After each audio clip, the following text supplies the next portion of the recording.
आज भेंट न करब यरऊ हो,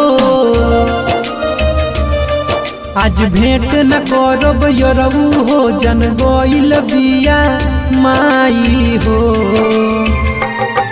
जदि करब तू बरियारी तो, जदि करब तू बरियारी तो हक लागी मोर पिटाई हो। जदि करब तू बरियारी तो हक लागी मोर पिटाई हो।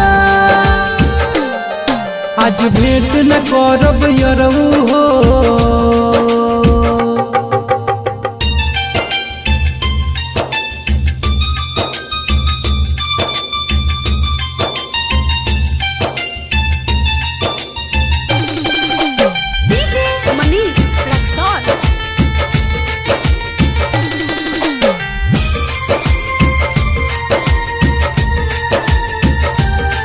घरवा में लागल पहरा हो,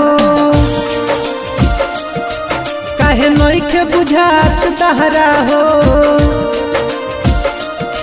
घरवा में लागल पहरा हो, काहे नइखे बुझात तहरा हो।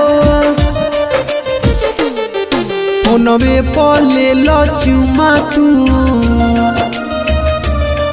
फोनवे पर ले लो चुमा तू, दिल के लठन ढाई हो। जदि करब तू बरियारी तो, जदि करब तू बरियारी तो हक लागी मोर पिटाई हो। जदि करब तू बरियारी तो हक लागी मोर पिटाई हो।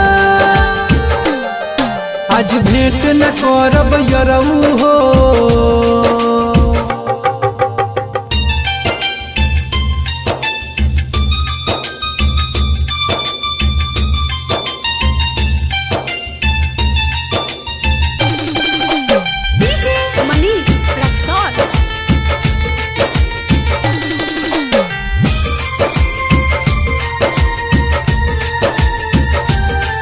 बस 2-4 दिन के बात बा, ई जन्म जन्म ला साथ बा।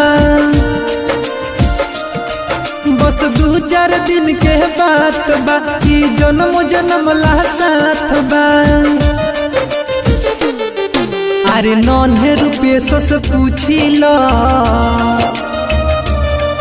अरे नन्हे रुपये से पूछी लो, केंगन बानी उ बताई हो।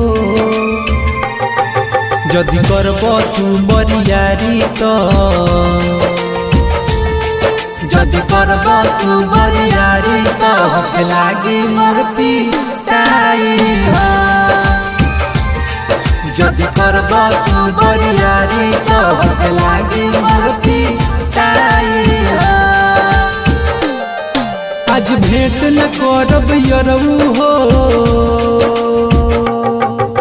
Mix by Raj recording studio Maharajganj.